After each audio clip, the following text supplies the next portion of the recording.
Look at this whack ass braid I try to do. But hello, yes, I am here today to bestow some wisdom upon all of you. I just saw the Ballad of Songbirds and Snakes. Nothing Hunger Games related has really popped off since the final Mockingjay movies. So seeing that a prequel about President Snow of all people was coming out was really exciting for me. I read the book and I thought it was good. And then I just saw the movie a week after it came out. So obviously this video is going to be late as hell. Opinions about the movie are completely split. You either like it or you hate it. So I was very afraid going into this because when you're a fan of something, you don't want them to flop or anything. But like, I hate to say it, it was not nearly as bad as people made it out to be. It could be because I read the books and I'm probably incredibly biased. So we're gonna get into it.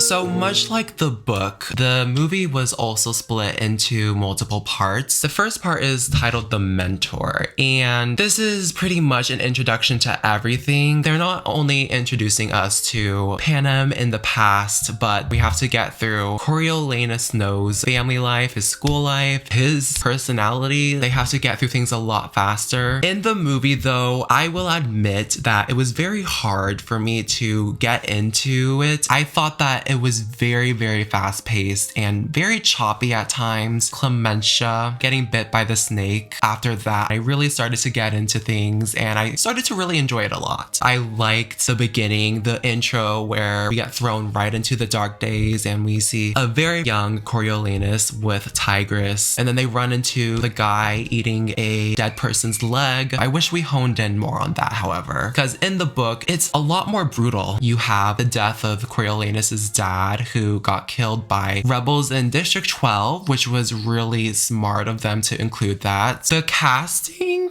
oh my god, they killed it with the casting here. Everyone did so well with the material they were given. Hunter Schafer as Tigress, Josh Andreas Rivera, really spot on with Sejanus, Peter Dinklage as Dean Casca Highbottom. There's Viola Davis as Dr. Grawl, who was so freaking fun to watch. Then there's Tom Blythe as young President Snow, and oh my god, he was phenomenal. He was perfect. He was so well cast here. I'm missing one person, but we'll get to her.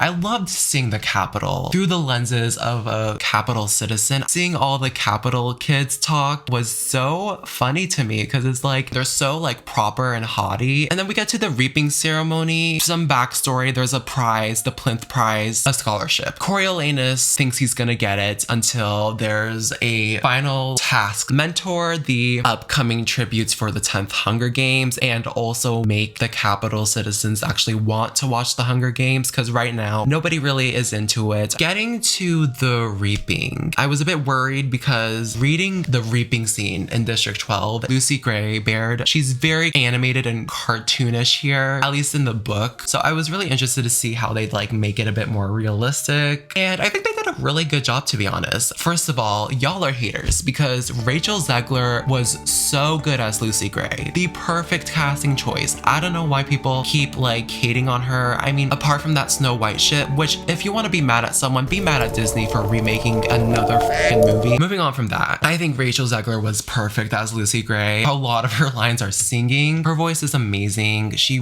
really carries with the songs so well. She's very obviously like a performer, which works for Lucy Gray, and it doesn't come off super forced or anything. Like, it comes very naturally. I really like the reaping overall, and I think Rachel Zegler is a fantastic Lucy Greybeard. We get to the train scene where they meet for the first time, and off the bat, Tom and Rachel have such an undeniable chemistry with each other. So it was very, very easy to like believe these people are kind of falling for each other. When he gets on the truck with the other tributes, I really like that these tributes actually look like kids. It makes it super uncomfortable. I mean, they're put in a cattle car and they're just dumped into a zoo. They're not given any food. This shit is really f***ed up. I'm sure half of them were literally like 13 or 14. Once they get put into the zoo. It's a lot of Choreo mentoring Lucy and then them kind of forming a little connection with each other. At times it did seem a bit rushed, which I guess is also the point. Like, you don't really entirely believe that he was trying to save Lucy solely to save Lucy, or if he was doing it to get the plinth prize. There was one really great shot. It's the night before they enter the Hunger Games. Choreo is on one side, Rachel is on the other side of the fence. Because of the divide between the capital people and the districts, there's always going to be that fence, and that's why I really liked that shot. I also have to bring up the music here because music is a huge deal in the books, and it's nice to see how big of a deal it plays here in the movie as well. And it was very lovely music anyways, so good for them. Outside of the romance, it's a lot of Dr. Gal mentoring Choreo as well, kind of playing that devil's advocate for him. And I think she's great. I think her moments with Tom Blythe are so good. Oh, there's also the beef with Casca Highbottom and Coriolanus, which was fine. I mean, I thought it was a bit underdeveloped, but they got the point across, and it doesn't play a big deal until the second part. One thing that they left out that I wish they didn't leave out, the two dead tributes being dragged around on the chariot. That would have been really impactful. The PG-13 rating does really hinder what exactly can happen in the movies. But that's pretty much all I have to say about part one. Overall, I think it did a solid job in introducing us to everything. It's not my favorite part. I eased into it and I actually really ended up enjoying it, especially near the end of the part. It was solid overall. I enjoyed it. This is by far the best and strongest part for me. Despite enjoying part two a lot, I will say I think it didn't have to be as long as it was. There's not a lot to say about part two because it's really just the Hunger Games and just a bunch of small moments here and there that kind of builds up to Coriolanus's turn to evil. There's something about these games specifically. The fact that it's just so raw and real almost. It's not a grand spectacle or anything. It's literally just throwing kids into an arena, having them all kill themselves. Like, the vibe is so raw. It's very weird and kind of sick, honestly, kind of sadistic. And I love that. The rawness from the students who were seeing all this unfold for the first time, like some girl threw up and I don't know why. I love that. I like that there's a lot more emphasis on the other tributes and their characters. They give nearly all of them names, and at some point you're able to like sympathize with nearly every single tribute that's there. Probably one of my favorite moments was actually from Sejanus when he freaks out because he sees his District 2 buddy nailed to this huge arc on the verge of death, and Sejanus loses it. I got chills from that. Also, the arena and the alleyways was exactly how I envisioned it as well while I was reading, so I was really pleasantly surprised there. The one moment I want to talk about briefly is Coriolanus's journey into the arena to save Sejanus. In the book, that's basically when he flips. That's basically when his change begins. They get chased down by some of the tributes. One tribute he gets into a fight with, and then he kills him. It's very brutal. It's very violent though, and they capture that pretty well. Nothing really entirely changes after that. We don't really get the effects of just how impactful him killing that tribute was. But I mean, other than that, there's not much more to say about part two. I wish that they utilized Tigress a bit more here because she plays a pretty big role in this part. I think it was by far the strongest part.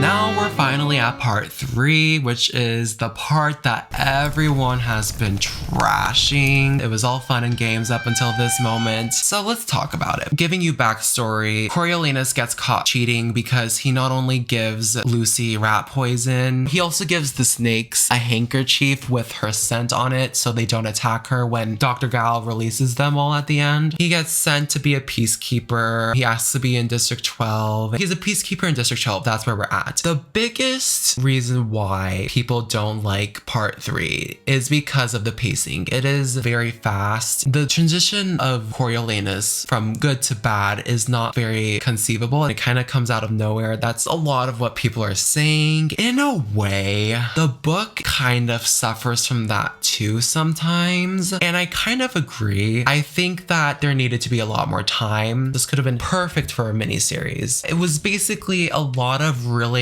good good small clips thrown into just one long video. Because the thing is, a lot of these scenes were so good though. I appreciate the lake scene. There's this one conflict brought up that really reinstates the disconnect between district and capital citizen. I love the moments at the hanging tree. I think those are very significant. I love the music performances. I want to party at District 12. Like, they look like they're having a blast. When Lucy and Choreo meet up, she's singing Hanging Tree, and there were a few people in the audience that kind of started humming along and singing it as well. That was such a fun moment. That was such a sweet moment. I was like, damn, we are getting teleported back to 2014 here. Everything from the death of the mayor's daughter and onwards is so intense, so riveting. I actually really liked it a lot. The final moments with Lucy and Choreo, where he basically loses his shit. I think that moment was done pretty perfectly. Like Choreo slipping up and saying he killed 3 people instead of 2, and Lucy getting really freaked out about him. And then Choreo kind of like losing his mind because he thinks that Lucy's gonna freaking get his ass or something, or like turn him in. Tom Blythe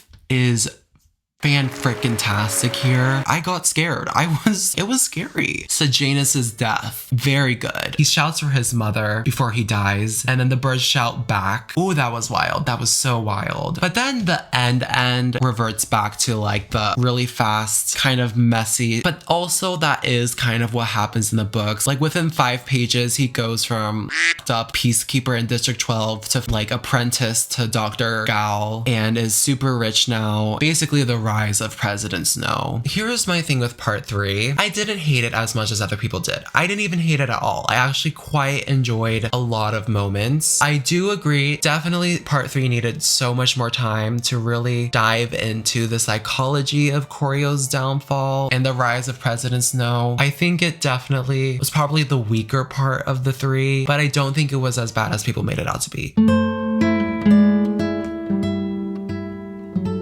Suzanne, Francis Lawrence, if you're listening, y'all need to get on it with a Hunger Games series of some sort, okay? Because the potential. But as someone who's read the book, I personally think that the adaptation is near perfect. Francis Lawrence cannot be freaking beat. He knows how to adapt a damn book. The acting, I think everyone does a very solid job. Tom Blythe especially, he stands way out for me. He did a very good job as Choreo. The music is good. Story at times can be kind of quick and choppy. At the end of the day, I really did enjoy the movie a lot. You know, it's really a matter of if you get it, you get it, and if you don't, you don't. I can understand why people don't like the movie. It's in between the 2 Mockingjay movies and the first 2 movies. But that's really all I have to say about Songbirds and Snakes. Definitely want to see it again. I hope you all enjoy. If you have any opinions on Ballads of Songbirds and Snakes as well, I would love to hear them. Thank you all for watching, and I will see you all next time. Bye.